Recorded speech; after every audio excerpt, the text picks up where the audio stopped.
Welcome into Vandy on SI. I'm Joey Dwyer here with Dylan Tovitz. Dylan, it's finally game week. We've talked all off season about this week, and it's finally here. I think one of the bigger Vanderbilt football seasons in recent memory. My column this morning said that it was the biggest in recent memory, so I guess we'll go with that. But Dylan, just generally, what are we thinking? It's finally that time. Your first week covering a football team. Yeah, it's exciting. I think it's going to be a really, interesting week, and I think it's going to be a really fun season. But a lot to look forward to for sure for Vanderbilt fans. And I would agree with you. Yeah, this season is um definitely one of, if not the biggest in recent memory. I think obviously we saw it start last year. We saw the program start to kind of trend in this direction, and it's a matter of this season, can they keep it going in that direction, and can they push the ship forward that next step, or are we going to see them kind of revert back to their old ways? And I think in the NIL era, with the way everything's changed, like this year is the turning point. Like there's no kind of way around that, one way or another. So yeah, a lot to look forward to for fans. For sure. I think we've made a lot of the momentum they've had this offseason and how it's helped them on the recruiting trail, how it's helped them market things. Dylan, I think we both know that no matter what, if they don't win this year, I think all that is kind of thrown out the window. And like you said, they're kind of reverting back to what they had in place previously. I think this week is a good starting point, and maybe isn't a starting point that lets us know how good they're going to be or exactly how things are going to play out. But I've written a lot this morning for later in the week about their intensity and how much that matters on Saturday. Clark Lee talked last year and even a little bit throughout camp about if they're if they're playing with intensity and the proper amount of focus, I think they can compete with just about anybody. Also, though, if you feel like they've maybe left some things on the table or they're overlooking some things about the opponent, which I think is entirely possible. Charleston Southern, a 1-11 team last year that really has never come close to a Power Five opponent in the last couple of years, and obviously underwent basically a full rebuild this year. I think it's easy to overlook that, and if they do, I think that indicates to you that there might still be some things to maybe be worried about mentally. But I think if they come out this week and kind of handle business as they should, or at least have the proper amount of focus, I think that's an indicator that maybe this thing could turn in a positive direction again. Yeah, I think you nailed it. I think the way they prepare for this week is going to dictate how the game goes. I think Clark Lee is really trying to instill that, like, the opponent doesn't matter. Like, we prepare the same way every single week. But you also have to think, like, if I'm a player, if I'm, one of the starters on this team, like, I almost think I'm probably almost thinking of this as another preseason game, or another scrimmage, and I might be thinking like real week one is Virginia Tech. So if you get into that mindset, it is kind of a dangerous path to go down. I mean, we saw it last year with Georgia State. Like that was they got complacent, and even with in the Ball State game a little, like they should have ran away with. I think it was Ball State. They should Mhm. have ran away with that game, and they really didn't. And like they were in control the whole time. But I think they do need to come out firing, and they need to come out with that same level of intensity, same level of energy, at least in the first quarter, as they would if this was Tennessee. Right. And I don't know that and this is a good comparison. I think Georgia State is a good comparison of what can happen when you leave it up to chance, but also I still don't think it's quite that dire. And I think you'd probably agree there. Like, I don't think if they come out and they play the game they did against Georgia State, I still think they win this game by probably 20, just because you look at the bodies on the defensive line, and I think it's just such a drastic difference. Dylan, before your time, Vandy played Alabama A&M my first year on the beat, and I think it was 12-3 at halftime. Alabama A&M was hanging in there, and then Vanderbilt just had so many more bodies on the line of scrimmage that just kind of wore them down and blew the game open. I can see that happening here, but I also think it's interesting too. I talked to Gabe Jardina, the Charleston Southern head coach. We'll have some stuff on the site this week. Dylan, I don't know that he believes they're going to win the game, but I had to ask him how he's approaching it. He probably gave me the quote of the week. He said, "You ever seen Hoosiers?" I said, "Yeah, I've seen Hoosiers." He goes, "Remember when Gene Hackman measures the rim in the lane?" That's what I'm thinking of doing when we get to First Bank Stadium this weekend. I don't think that they're going to be entirely overwhelmed by the environment they're going to see, Dylan, but I think the bodies could be something that's overwhelming to them, and I think that gives Vanderbilt a lot of margin for error on Saturday. Just because even if Vanderbilt didn't have the depth that they have nowadays, I still think Power Five bodies versus FCS bodies. I mean, that's just a huge difference nowadays. Yeah, I mean, to your point, like Charleston Southern, like they are, playing with house money in this game for sure. Like they have nothing to lose. 36.5 point underdogs.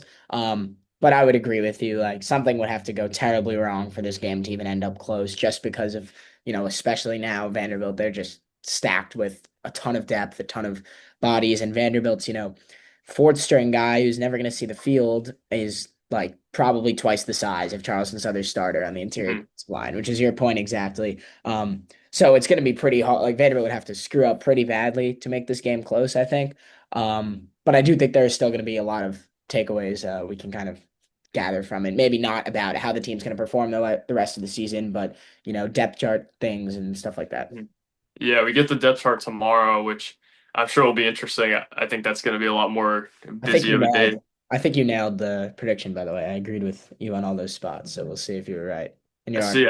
I'm glad somebody does. I don't know if anybody else does, but we'll. I hope so. But it is interesting. Like I think in the past, like you can kind of get into groupthink with a depth chart in fall camp, and then you see what Clark says, and you're like, wow, that's different. Like I remember last year there was a lot of talk about Drew Dickey maybe passing Nate Johnson at the end of camp, and then Johnson's above him on the depth chart. And Dylan, I will say I do think Dickey might have actually been the second string if Pavia had went down for a full game, and maybe they were just kind of charading with Johnson as the two. But that's a different. Johnson is at Utah playing receiver now, so I don't think we need to talk about that anymore. I will say though, I think the depth chart might be the most interesting piece, like you mentioned.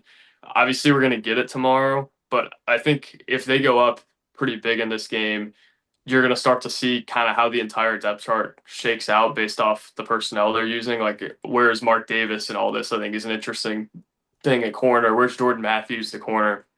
If he's even able to play, we'll get some updates from Clark tomorrow, and we'll discuss that on the pod moving forward. But I also think the depth chart is a big thing. I think Blaze Berlowitz is an interesting story this week if he gets in the game for an extended period of time. Obviously, hasn't had any game action at Vanderbilt. It maybe he won't have more game action the rest of the way at Vanderbilt, but if they go up pretty big here, I could see him getting an extended run in the second half, and I think that's useful, especially at this stage of his development where he's only played one game. Dylan, the Stars have got to handle their business for that to happen, though, and I wrote it this morning. It'll come out later this week. Like probably the two biggest things for me this week, I think for Vanderbilt. First of all, you've got to win, and I didn't even include that in the two things. I think we're kind of assuming that that's going to be the case. This is just such a drastic talent gap between these two teams. But I think number one, the health is a huge deal. Diego Pavi's got to be fine. If there's any question about Eli Stowers' health heading into the week, he is going to be on a snap count or is not going to play at all. And then you got to see if maybe some backups can get in the game. That's it. I mean, nothing, I don't think anything else is all that important. You don't need to cover 36 and a half. That's not something that I think they need to think about.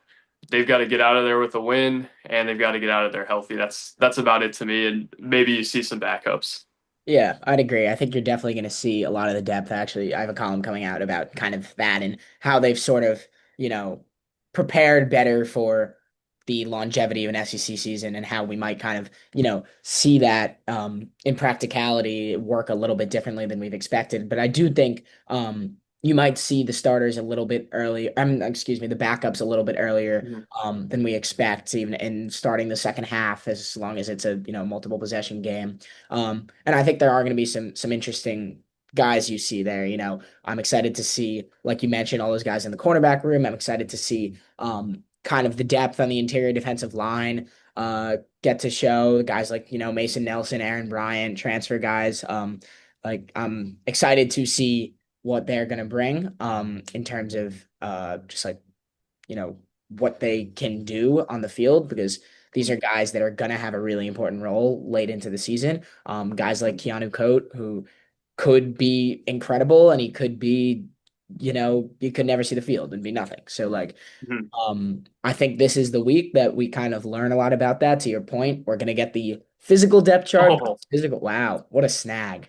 See, that's Cliffhanger. the problem with Cliffhanger. taping stuff. I need to get some command strips. And yeah, you do.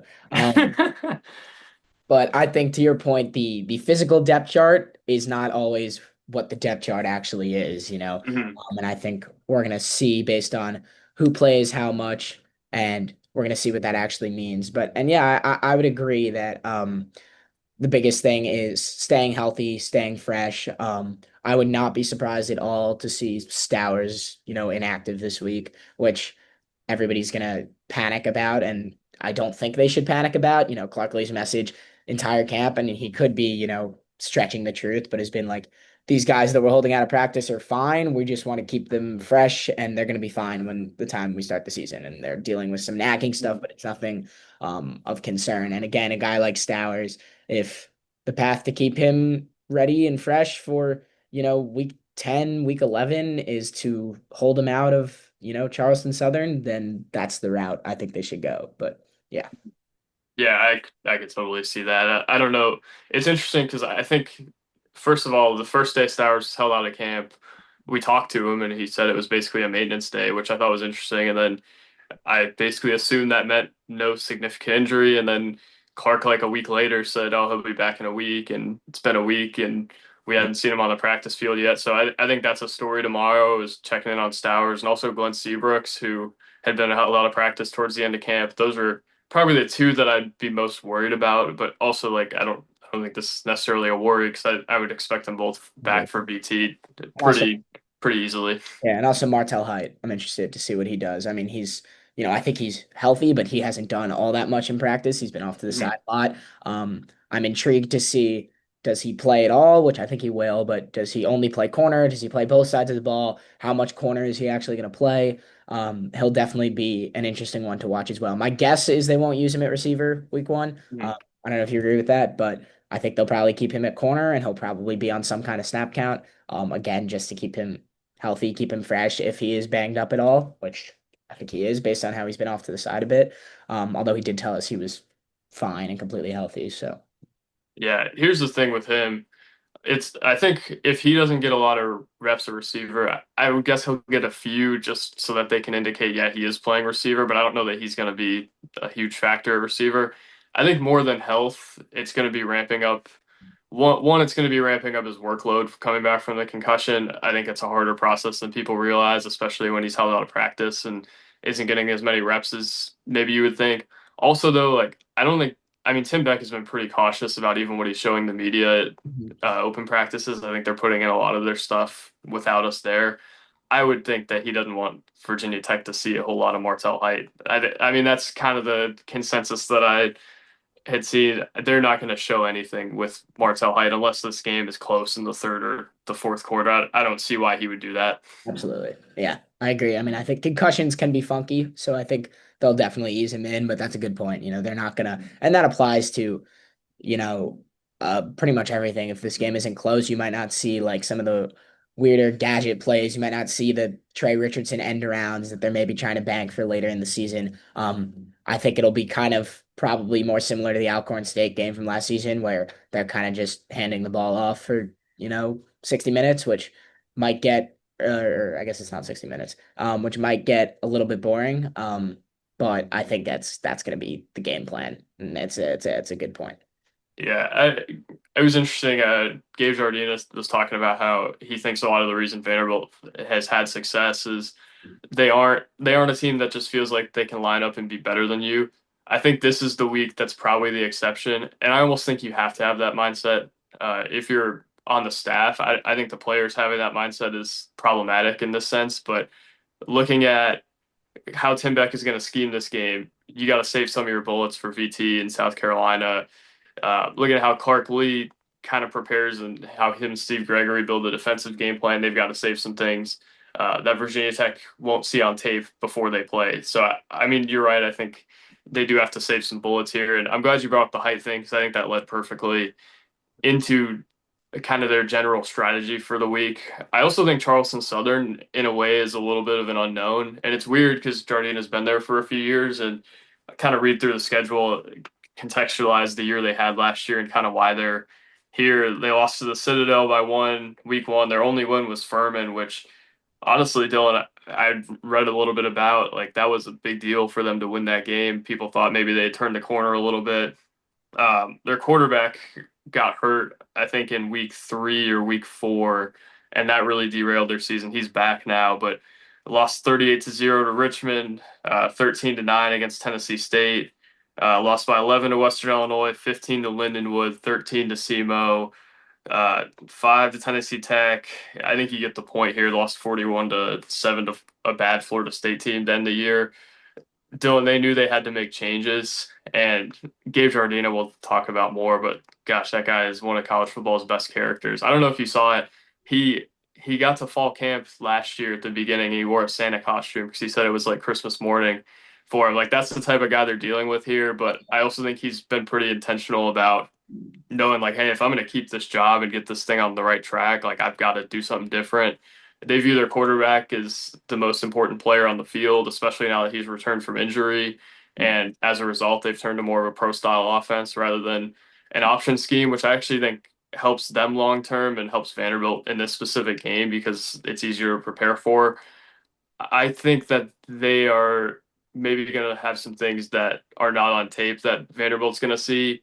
Also, though, I feel like them being more pro style and maybe it more just being body against body probably helps Vanderbilt as well.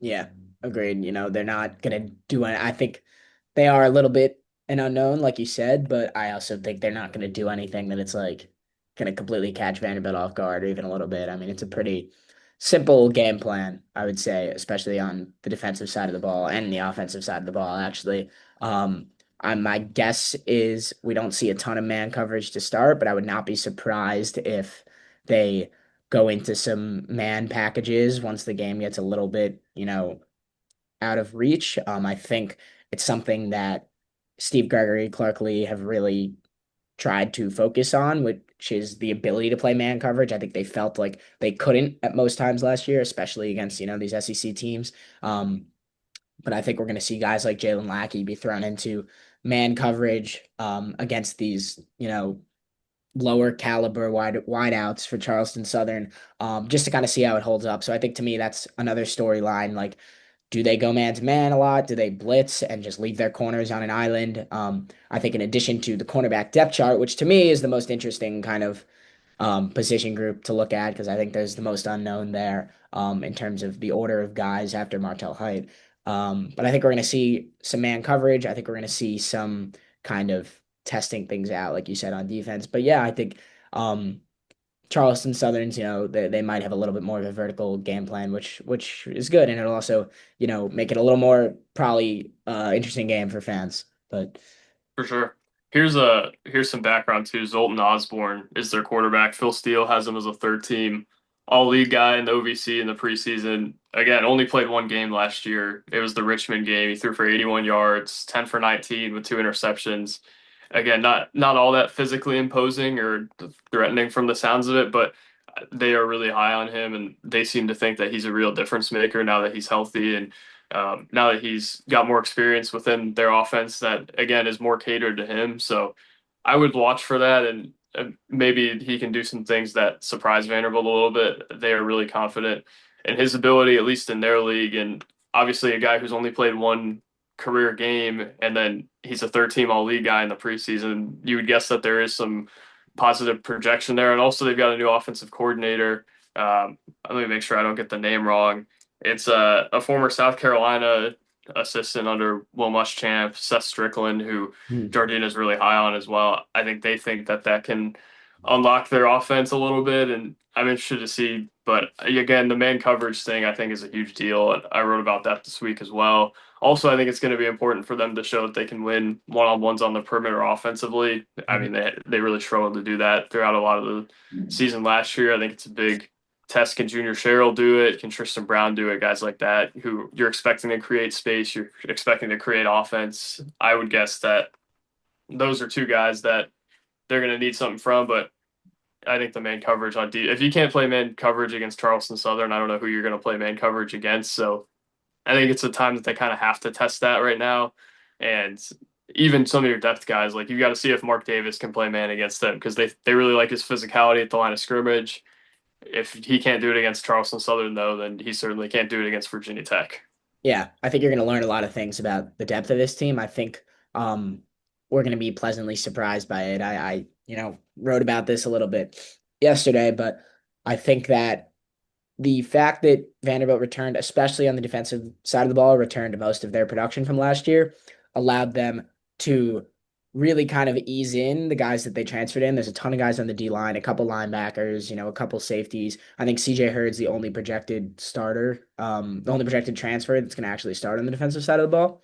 So you have these guys then that are going to be thrown into these more reserve roles, which is important because what Clark Lee and the coaching staff wants to do is kind of keep their guys a little bit fresher throughout the season so they don't completely hit a wall and run out of gas by week 10 or 11, which it was interesting because I think we saw that as fans, but like it was interesting to hear Tim Beck like literally say it in those words. He was like, I think we ran out of gas by, week 9. And I think forget who it was. Maybe Richie Hoskins said, or maybe it was Langston Patterson said, like, if you go back and watch the tape, like the team you saw in week 3 is not the same team you saw in week 9. Like completely different teams just out of, energy and they were fatigued and they were banged up and Pavia had his hamstring and Stowers had his concussion and Pat Langston had his ankle. And it's just, I think to have the luxury now to have these guys who on past Vanderbilt teams would have started, guys like Keanu Coat, like you bring in a former 4-star recruit from Alabama, like if you tell Vanderbilt that this is a player that's not even going to start like 5 years ago, like that would be like a shock. Like this is a guy that would automatically be penciled in to start. You even think of a freshman. I think Carson Lawrence, the safety. Mhm. I think he's a 4-star, correct? Is he a 4-star? Yeah, a four He's a four star. star. Like this is a guy that would be automatically thrusted into a starting role as a freshman in Vanderbilt teams of the past. And not to completely, give away my column that I'm writing about, but I think that that's going to kind of be what can turn this around or continue this, at least take the next step for Vanderbilt. And I think we're going to see that in week 1. We're going to see a lot of these depth guys that maybe were used to being starters are now backups, and guys who were used to being backups are now third or fourth on the depth chart. Which is not, it's not consistent across the entire team. There are, of course, position groups that are still thinner than we'd expect them to be or thinner than fans would like. But I think that generally speaking, especially on defense, the team is a lot deeper. And I think you might see these guys come in third, fourth team and like actually kind of impress a little bit. And if so, I think it does say a lot about the job. Clark Lee and his staff have done, not only in recruiting, but also in developing these guys, because the defense is filled with a lot of, homegrown talent. For sure. Dylan, before we get out of here, normally I think we'll do if Vanderbilt's going to win the game, here's what's got to happen. This week, I'm going to say if Vanderbilt's going to cover the spread, what's got to happen. And then if it doesn't, what's going to happen. I put you on the spot here, so I'm going to go first. I think, first of all, the thing with me is intensity. If they're going to cover the spread, they've got to treat this like it's a big deal. And I think being week 1, that helps, obviously, to maybe get you up a little bit for the game. And who knows if they cover based off of they're probably going to play some second or third team guys in the second half. And maybe that could affect the point spread a little bit. But I look at it and say if they're ready to go and they're playing with the proper intensity, the focus that they need to play with, I think they won't have much trouble covering that. I also don't think that they're a team that's going to really blow anyone out a ton. Alcorn State was kind of the one exception, but here's the thing: like if Vanderbilt is playing like we know Vanderbilt can play, I don't think they'll have a whole lot of trouble winning this game by a lot. I think the number one thing is if they don't cover, it's going to be like, I mean, why'd you even show up for that game if you're not going to treat it like a big deal? So I think it's going to be a lot different. I got a story coming out in the next day or two about the Star Walk. It's going to be different. Like the environment's probably going to be a little bit better than it would be for a week 1 normally. I think it's up to Vanderbilt to match that and answer the call here in week 1. Yeah, and you bring up a good point there, and I'll give kind of my what they need to do to cover the spread. But first off, I think the first thing to look at, is how do the fans treat this game? Like that's what I'm interested in. Like, are the stand like is First Bank going to be packed with Vanderbilt fans that are excited for the season, or is it going to be just like another week 1 game against an FCS opponent that like nobody really cares about? And I honestly think that environment And whether it's that traditional week one environment, kind of like it was last year for Virginia Tech, um, I think that will actually dictate a lot of the intensity of the players. And, you know, you can argue about whether that has an impact, but I do think if the stadium is rocking with Commodore fans, like we're going to see kind of naturally that's going to bring out more intensity on the field. But in Mhm. terms of, gameplay, what needs to happen, I think they need to dominate the trenches. I think that's how, which they should do, but the Mhm. extent to which they do it, I think will dictate whether they win the game. I mean, you mentioned that last year, like they were not a team that blows out a lot of games just because they, possess the ball for a long time on offense. And I think that's going to continue this year. I think they're working on more of a vertical passing game. Mhm. Maybe not to the same degree, but I think it's going to be not all that easy to cover the spread just because it is so large. 36.5 is a lot of points. So what I really think they need to do is force a couple turnovers. I think you mentioned, you know, or the Charleston Southern quarterback, like he is going to throw the ball a bit and he's going to force it downfield. I think I would not be surprised if like I don't think this is necessarily a game that Vanderbilt might get away with a shutout. I think it's more likely that they force four turnovers and two fumbles and two picks and a Mhm. couple defensive touchdowns, and then that's how they ultimately could, in my mind, completely run away with it. Uh, Mhm. but I do think either way, it's winning the trenches will be kind of the key, and they're gonna do that. It's a matter of how well can they do that. Yeah, for sure. I think it's a good point. Like, I think it's going to be more havoc than maybe the Alcorn State game. Yeah, And I don't think it's going to be a game where they hold them to midfield the whole game like that game was, though. I think it is a different type of game against an FCS opponent, but I also think the quality of opponent is still not all that great. Although when you listen to Jardina speak, like you've got to believe in that guy. He's such a character that you've got to believe that at some point what he's doing is going to work. I just don't think that it's going to be this week. I would guess they'll win pretty significantly. And I think here's kind of like a hidden thing that you brought up that I think is a big deal. They could really showcase more of a vertical passing game this week. And I think that's the path to them winning this game by 50 or 60 if they're going to do it, is Pavia throwing it downfield to Sherrill and Spence and Stowers. And also, I think Spence could be more involved this week, especially if Stowers isn't fully healthy. That's a story too. But yeah, I mean, this is a game where I think you can see really how strong they are on the perimeter because I think that's what's going to give them more margin for error during the year if they're having to beat up Charleston Southern on the interior and MK Young's running it for 30 or 40 yards and that's their biggest play of the day, then I think you'd worry a little bit about the perimeter. But I think you could really get some positive signs here if they're able to really throw it down the field and generate some big passing plays and also play man coverage and be able to hold their own that way. Dylan, I think that's a great point. yeah. You got any X factors for the game? Who do you think has the biggest day? Oh, that's an interesting question. I don't know Uh, that. Go ahead. I was thinking you brought up MK Young, but I'm feeling a big MK Young game. I think he's gonna see a lot of time. I think Cedric Alexander is not gonna play much, and I think they're gonna use Young's quickness to kind of get down the field. And then on the defensive side of the ball, I think they're going to play Jalen Lackey a lot. I Mhm.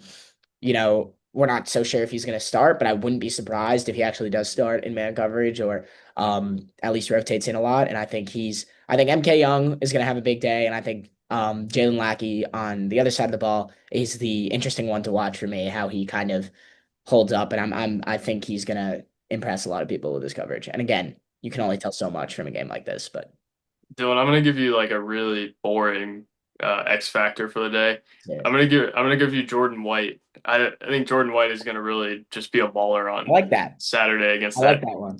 Yeah, I mean with the difference in the front sevens, I just think Jordan White will completely overmatch whoever he's facing. I think that's going to be a real jarring thing to watch. Maybe he'll get a pancake or two. I don't know. I don't know that that's as much his game as it is some other guys, but I think you're going to see the offensive line be like miles better than what they're facing. That's a big deal. And then I also think Dante Carter might have a big day too. Yeah, Obviously, the thing with him throughout fall camp is there's been a few lapses, and there obviously is less of those than there has been in the past. But obviously, the ball hawking is really what the draw is for Dante Carter. And if they're going to throw it down the field and maybe force some things, and it's going to be a second and third teamer day at times, I think Dante Carter could have a huge day. Also, I think people need to watch Caleb Barnett and LeBron Hill, the two freshman receivers. Yeah. I think they'll get out there and I think they'll have a solid day as well.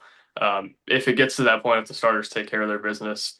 So, Dylan, that's a really boring offensive I like it. X I like how factor, you but feel. see that's us showing some grit. That's where we Yeah. are different. We're a grit podcast, Yeah. Vandy on SI. Joey the Dwyer. the Everybody. grittiest podcast on the beat. Sorry, Billy, Oh, yes. but Dylan, thank you. Thanks for taking the time, my man. We'll talk throughout the week, but Yes. guys, get used to this. This will be a weekly Monday show, and I think we'll dive deeper into matchups as we go here. But this week, I think we just wanted to talk generally about what the season means and kind of what this game in particular means for Vanderbilt. Graham and I will be on Friday, maybe to talk some more specifics based off what Clark says, but we'll be there tomorrow. We'll be there Thursday, so be on Vandy on SI all week for a ton of content. Get used to it because it'll keep coming throughout the year. I got some exclusives with Gabe Jardina, the Charleston Southern coach, a guy who you will. I know it doesn't sound all that appealing to hear from a guy who runs an FCS program that's coming in, but you will want to hear from this guy. He is a unique human and in a lot of ways a special human. So be on the site this week. Dylan, thanks for joining though, and excited to do this every week with you. Absolutely. For sure. Thank you guys for watching. God bless, and we'll talk soon. Peace.